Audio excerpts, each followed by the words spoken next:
been more of scientific discovery, more of technical advancement and material progress in your lifetime and mine than in all the ages of history.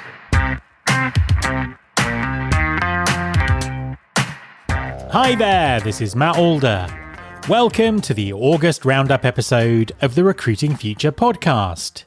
If you've not listened to Roundup before, it's a short review of the episodes that I've published in the last month to make sure you don't miss out on the valuable insights my guests are sharing. So, I hope you had a good summer, despite the wild weather, or in the UK's case, the wildly disappointing weather. August was an incredible month for the podcast, with near record downloads. Thank you so much for your support. It really means the world to me. I've had the privilege of talking to an amazing set of guests over the last few weeks, covering fundamental topics such as strategic workforce planning, technology strategy, skills-based hiring, and recruiting automation. Before we dive into the roundup itself, here's a short conversation with Clive Meyers, Director of Public Service Strategy at Indeed. Indeed have been running a series of events across Europe to help match refugees looking for work to employers looking for talent. And I wanted to give Clive a platform to talk about the great work they're doing. Hi, Clive, and welcome to the podcast. Hi, Matt. How you doing? I'm very well, thank you. A pleasure to be talking to you on the show. Could you just introduce yourself and tell everyone what you do? Yeah, hi, everyone. My name's Clive Meyers. I'm the Director of Public Sector Strategy at Indeed. I'm really pleased to be here today. It's a great opportunity, and thank you, Matt. I work with public sector organisations across EMEA and APAC. And over the last 3.5 years, I've been doing quite a lot of work with the National Health Service in the UK, where we've been helping them with their healthcare support worker and in particular their maternity support worker programs. And last year, we started running large in-person hiring events for them in various different sports stadiums across the country.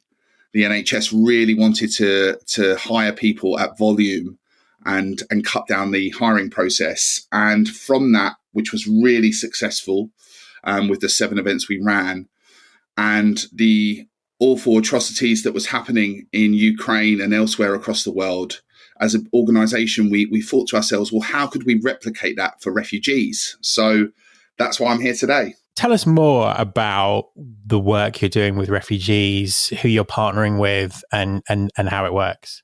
Essentially, we have a global OKR as a business to help 30 million people with facing barriers get jobs this year. And displaced people and refugees definitely fall within that criteria. So last December, we partnered with UNHCR, the UN Refugee Agency, and Tent Partnership for Refugees to host 2 events in Poland, one in Krakow and one in Warsaw. And this really was a massive step into the unknown for all 3 organisations, because we'd never done this before, and we wanted to make a difference and we wanted to help. We know that for refugees, the most important thing is a job, because it opens up everything for them. It opens up housing, it opens up a future, it provides security and safety for their families. So it's really, really an important aspect of their life. So we went to Krakow and Warsaw, and we were blown away by the results from those events, which resulted in over 650 refugees getting job offers from those 2 events. So from there, we decided we need to continue doing this. You know, unfortunately, the war isn't stopping. More refugees are coming to Poland and other countries as well. So we got together as the 3 organisations and decided to run some more this year. We ran another one in Poland in Warsaw in April. And we have another 4 planned in October. So it's going to be a busy month, but something I'm really, really excited about. And I'm sure I'll talk about more.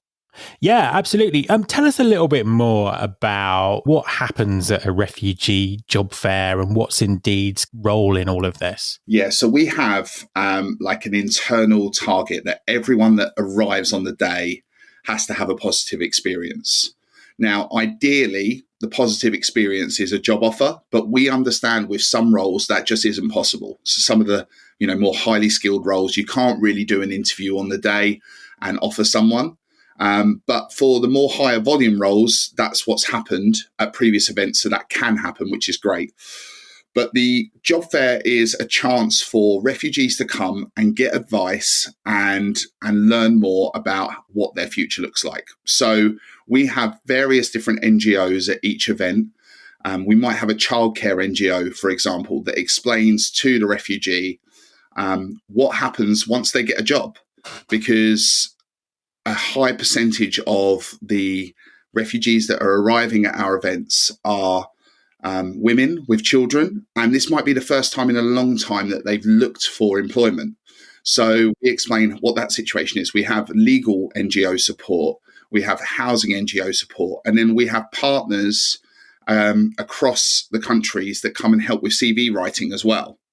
In Europe, we have a professional headshot. That's not very much something that happens in the UK, but in Europe, it's very much a prominent thing on CVs. So we have them, having a professional headshot.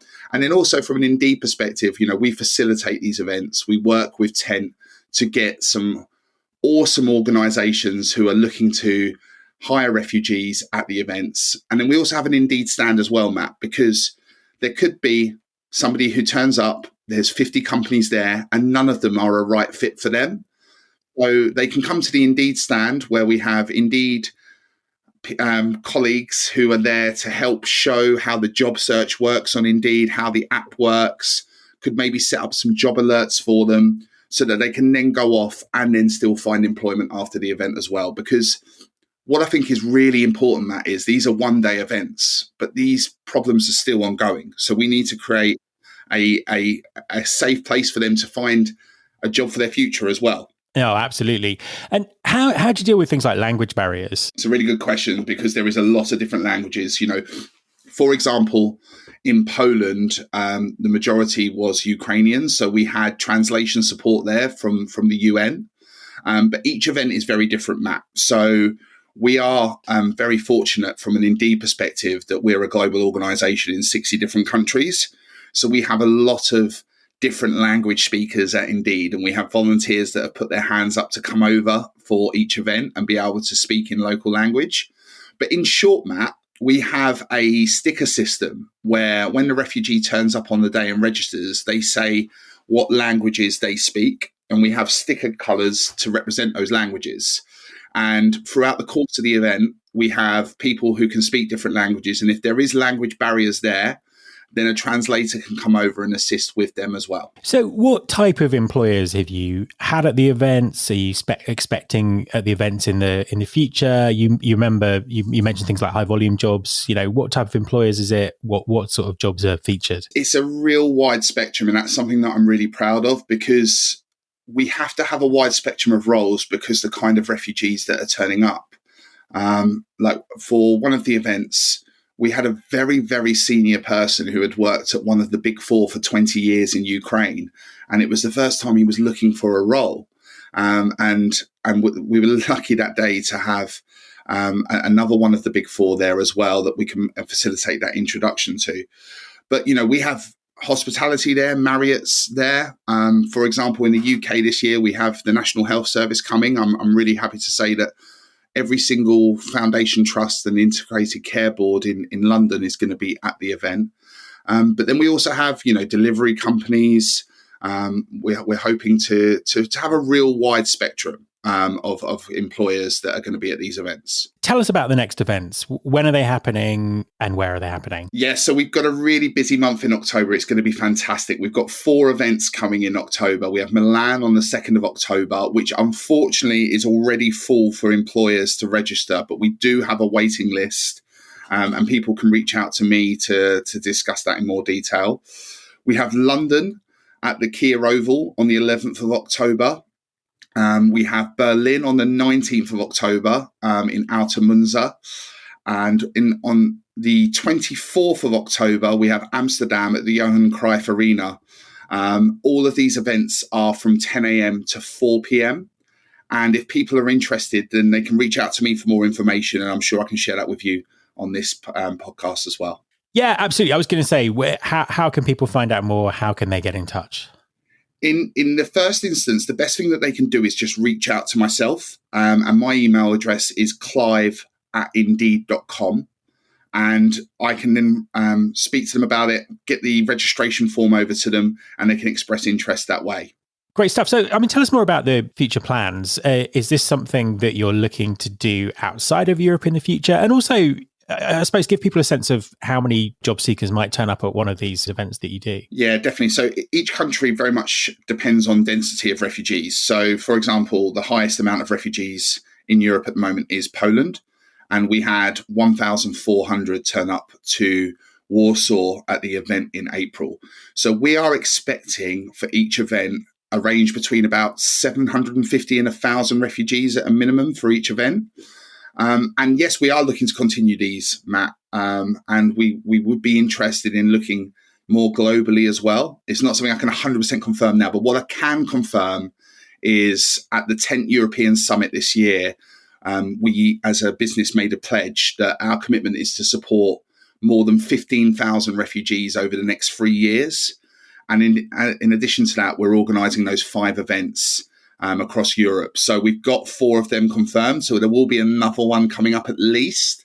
And I'm super excited to see where this goes, because we understand as an organisation that we have the opportunity to help. And that's what we want to do. This is something that we did at the start of the pandemic. This is something that we do regularly to try and help job seekers facing barriers and making it easier for people to get a job. And that's what we would love to do. You know, Indeed's mission statement is we help people get jobs. And with events like this, I'm very fortunate that I get to see that come to life. And it's an amazing thing to be a part of. Well, it's some amazing work that you're doing there. Just one more time, give people your email address so they know how to get in touch. Yeah, it is Clive, CLIVE, @indeed.com. And if they want more information, I don't know if you can put this when you put the podcast out, Matt, but jobfairs.indeed.com is the URL page for the refugees to express interest and register. And there's more information, and companies that sign up appear on this website so that the refugees can browse jobs before the event as well. So jobfairs.indeed.com as well. Clive, thank you very much for talking to me. Thank you so much, Matt. Really appreciate this. My thanks to Clive, and kudos to Indeed for their efforts to help refugees all over the world. One of the key themes I've observed emerging over the last few years is the need for employers to think about talent holistically. To achieve this, progressive organisations are already breaking down the barriers between talent acquisition, talent management, and learning and development. The central tenet is strategic workforce planning. So, what does effective strategic workforce planning look like? How is AI changing thought processes? And what role does talent acquisition need to play? My first guest in August on episode 537 was Sadhna Baid, strategic workforce planning subject matter expert at Fathom by Pearson. Sadhna has expert insights to share on the current state and future development of strategic workforce planning. And this is a must listen for TA leaders everywhere. We talked about the 6 Bs that underpin strategic workforce planning, the role TA needs to play, and what the future might look like. A quick message from our sponsor, Wonolo. Hi everyone, I want to tell you about Wonolo. That's Wonolo. Wonolo stands for Work Now Locally. Wonolo enables businesses to find quality workers for on-demand, seasonal, short-term and long-term work. Ditch the bulky paperwork and interview process and use Wonolo to find quality workers fast and get work done even faster. With flexible workers and no platform fees, you can save on operating costs, meet demand and maximise earnings with ease. Wonolo is available in over 100 markets, including Chicago, Dallas, Atlanta, New York and Seattle. Get workers who are ready to work and spend less time finding them with Wonolo. Go to www.wonolo.com/pod. That's www.wonolo.com/pod and take the stress out of finding workers. Over the last few years, TikTok has driven a revolution in short-form video content, racking up billions of views and forcing its competitors to adopt similar formats. Recent data, ironically released by Google, has also highlighted that a significant percentage of young people prefer to do their research on TikTok and Instagram instead of using Google. However, while a few employers are doing a great job in this area, overall, there's still very little recruitment marketing or employer branding content on these platforms. So, what do employers need to do to connect with the millions of people consuming short-form videos effectively? And what part should this type of content play in recruitment marketing and employer branding strategies? My guest on episode 538 was Omar Khatib, founder and CEO at JobPixel. JobPixel is helping many employers to embrace short-form video content, and Omar has expert insights to share on what works and how to build effective workflows for this type of content. The amount of technology available to TA teams has exploded, and innovation is moving so rapidly that it's almost impossible to keep up. In a world driven by shiny object syndrome, taking a long-term strategic view when it comes to TA technologies is crucial. However, the challenges around this are considerable, and it's not just about the amount of choice. TA leaders need access to specialist skills to help them make the right decisions, and simultaneously need to ensure their voice is heard within the business around tech procurement. On episode 539, my guest was Rob Cohen, TA Ecosystem Manager at Philip Morris International. Rob has the kind of role I can see becoming more common in TA teams in the future. He's a genuine technology expert who sits outside the IT function and is responsible for all the technology that touches candidates and helps recruiters to do their job. Rob has some fascinating insights on technology strategy, TA tech stacks, and the AI-driven future, making this an absolute must-listen interview. A few short months ago, many commentators predicted that AI would be a revolutionary force in recruitment marketing that would drive automation, efficiency, and engagement. So, how does the hype live up to the reality? And what have we learnt about how AI and humans need to work together to create effective recruitment marketing? Kat Kibben, CEO and founder of 3 Ears Media, was my guest on episode 540. Kat is a recruitment marketing expert with a focus on job postings. They have some valuable insights and informed opinions on the relationship between recruiters, AI, and recruitment marketing. The skills-based organisation and skills-based hiring have been talked about for several years now. Despite this, many employers are yet to start a shift towards skills or are still at a very early stage of the process. So, why is being skills-based so important? And what are the implications for companies that haven't yet started a transition towards skills-based hiring and talent management? Is this another HR fad, or a critical reimagining of how we think about talent in a world of continued disruptive change? My guest on episode 541 was David Blake, CEO of Degreed, a skills-based learning and development technology platform. David is a passionate advocate for the advantages that skills-based organisations will have in our AI-driven future of work. We talked about skills-based hiring directly translating into business success, evolving the recruiting process to hire for skills, and how AI will define the future of work. Being a global head of TA in 2023 is highly challenging.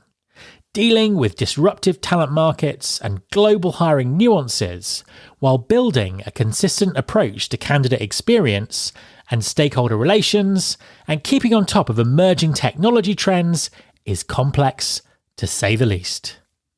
My guest on episode 542 was Chet Ritchie, VP of Global Talent Acquisition at Manulife. Chet is driving a TA strategy based on transparent relationship management and a core, common and custom approach to the critical elements of recruiting and employer branding. Earlier in the summer, I collaborated with the Smart Recruiters team to interview 4 fantastic practitioners who spoke on the Hiring Without Boundaries stage at Recfest in London. We recorded the conversations backstage at the event, and the next 3 podcast episodes is where I shared them. Hiring for frontline retail positions has always been a challenge, but since the pandemic, it's a challenge that's increased exponentially. So, how does an expanding retail group fill 30,000 roles a year at pace while ensuring a high-quality candidate experience that reflects the fact that their candidates literally are their customers? My first Recfest guest on episode 543 was Adam Reynolds, Head of Talent at Frasers Group. Frasers Group is a multi-brand international retail chain, and Adam and his team have used technology to transform their TA strategy to meet the needs of the business in a very tough talent market. It's an unprecedented time of disruption in talent acquisition. Economics, demographics, and technology are driving seismic shifts in how companies think about hiring. With the pace of change continuing to increase, the most successful TA functions will be the ones that adapt the quickest. My second Recfest guests on episode 544 were Lindsay Stone, Group Head of Talent Attraction and Resourcing at Green King, and Eric Howen, Head of Talent Acquisition and Employer Branding at Deloitte in the Netherlands. Although they work for 2 very different types of business, there's lots of very interesting commonalities in Eric and Lindsay's approach to TA transformation. Talk about generative AI is everywhere, but most of the conversation is inflating the hype or dealing with highly tactical short-term techniques and use cases. So, how can TA leaders think about AI strategically to embrace current opportunities and plan effectively for the future? My final Recfest guest on episode 545 was Ben Handyside, Director of Talent Acquisition EMEA at Colliers International. Colliers have recognised that ChatGPT was already being used by many people within their organisation and are harnessing the advantages to boost innovation and make TA a key strategic driver of value. As we saw in the episode with Adam Reynolds, frontline hiring continues to be highly challenging, with ongoing labour shortages in many countries. The business impact of understaffing is both significant and quantifiable, meaning hiring speed is a critical lever for business value and competing effectively in a competitive talent market. So, how can employers speed up their process while offering a great candidate experience and improving? On episode 546, I spoke to Joshua Sechrist, VP of Client Advocacy at Paradox.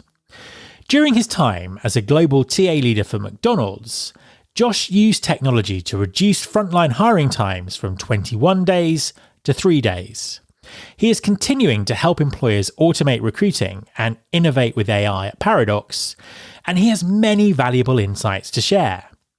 In our wide-ranging conversation, we covered the business impacts of understaffing and the critical importance of speed and technology in a successful frontline hiring process. My thanks to Paradox and Smart Recruiters, who both sponsored the show during August. So, onwards into September. And I know that many of you are going to be entering the planning phase for 2024. I'm keeping the pace up with another set of highly knowledgeable guests coming up in September to help you make informed decisions about the way ahead. So, don't miss out. If you haven't already, then make sure you're subscribed to the show in Apple Podcasts, on Spotify, or wherever you get your podcasts. Finally, make sure you go to recruitingfuture.com to subscribe to my monthly newsletter, Recruiting Future Feast. Thanks very much for listening. I'll be back next time, and I hope you'll join me.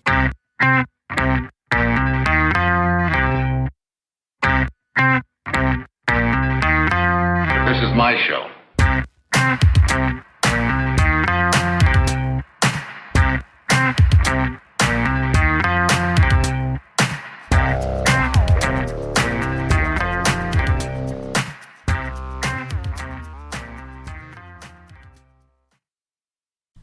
The average person experiences up to 10,000 marketing efforts each day. Those ideas are culled from millions of possibilities. The CMO Confidential podcast takes you behind the scenes to learn about the decisions, drama, politics, and glory that go with one of the most scrutinized jobs in the executive suite, the Chief Marketing Officer. Guests from all over the business world join Mike Linton, a 5-time CMO, to share stories about what it's really like in the marketing universe.